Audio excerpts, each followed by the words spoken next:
that on and off snow since late last night in Fargo, and you can tell by looking at the Valley Skycam, not a lot of it sticking to the ground here. And when it does hit, over time, it's eventually melting. So much of the region is reporting exactly the same thing. There are a few spots, though, where you're going to run into some slippery conditions. You are, and it's nice, though, that you can put it on cruise control in some areas and not worry too much. Yeah, and if you're traveling out toward the cities, definitely don't use that. There's some blustery conditions there. But, Stephanie, let's go ahead and get started with what's going on across the region. And before we get too far, I would be remiss if I did not introduce you to tonight's Shields Weather Kid. And come on out here, Hayden Cole. Tell us about yourself. How old are you, young man? 9. 9. And where do you go to school? Aurora Elementary. Okay, and what's your favorite subject at school there at Aurora? Reading. Likes to read, okay. And anybody you want to say hi to before we get going? My classmates, my friends, my grandma and grandpas. Good.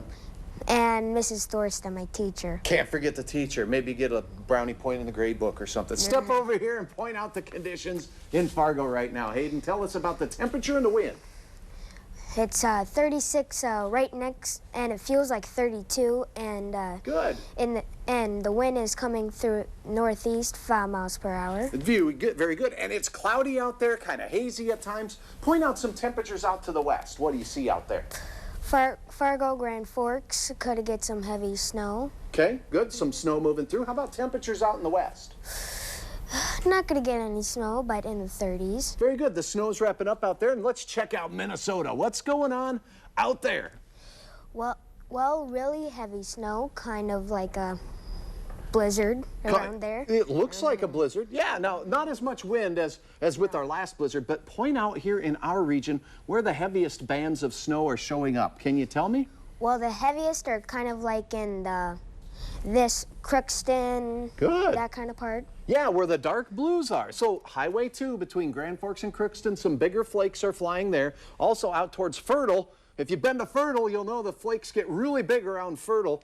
And then as we slide out, we can see that this snow is really drying up this direction.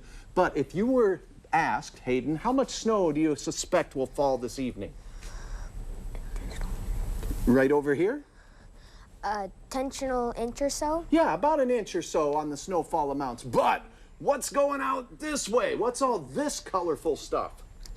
Well, if you want to go into the city, St. Cloud or the Twin Cities, well, you're going to run into some snow right here. Very good. There's a lot of snow out there, and we do have reports that on the Fargo side of St. Cloud, there's quite a number of accidents between Alexandria and St. Cloud. So definitely stay off the cruise control. It's slippery and slidey out in that direction, and the Twin Cities has some sleet falling. Hayden, have you ever done this before? You're doing fantastic, young man. Yay. All right, good. Now, what's going on in the nation's midsection? Well, St. Louis is gonna get heavy rain. Good, heavy rain, and the green stuff, the red stuff, those are all tornado and thunderstorms rumbling through the nation's midsection.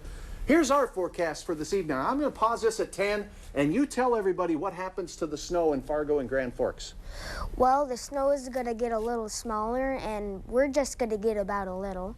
Yeah, good. Just a little bit of snow left. The wind's still from the north, and let's point out to everybody where the snow will continue flying. And the snow would be kind of like going, just kind of going up where Duluth. Yeah, Minneapolis. Is. Good. Step back this way and tell everybody morning temperatures across the region. Does it look bitter cold, or what do you got there?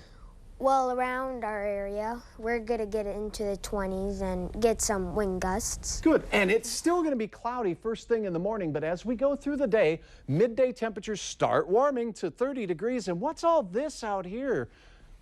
What do you see? Like wind. Yeah, wind, but no clouds, okay? The clouds are moving out, so we'll see some sunshine tomorrow, and the forecast is looking brighter. So, Hayden, tell all your classmates there at Aurora Elementary what the morning bus stop forecast looks like. A few clouds, 27 degrees on Friday. Good, and how about recess weather? Does it look nice? Nice, but windy. Very 36. Good. Yeah, 36 degrees, that's great. And then how about after school? 41 slush and mud puddles. Yeah, we're forecasting slush and mud puddles out there because we'll have some melting. So Fargo's forecast 27 as you're heading out the door, still a northwest wind, decreasing clouds, and 39 for your lunch hour. That's almost picnic basket weather. 43 degrees in the afternoon, and it just gets better. Tell everybody about Saturday, Hayden. And Saturday, I wish. It's warm. Yeah, that's right. And we've got a spring-tastic, I can't even say it, spring-tastic. Spring. Yes. How about Sunday? What's that look like? Sunday just looks like a spring-tastic. Very good. 55 degrees. A little bit of a setback with a shower on Monday, but nothing we can't handle.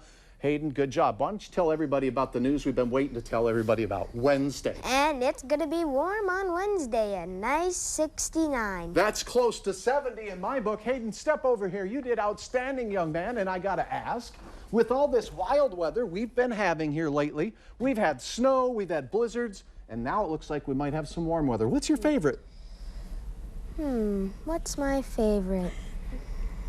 It's got to be a little bit of the warm, right? Yes, Yeah, warm. we've been getting requests for that. You did outstanding. Good job. Nice job, Hayden. Well, coming up next, some helpful tips for all the tax procrastinators out there.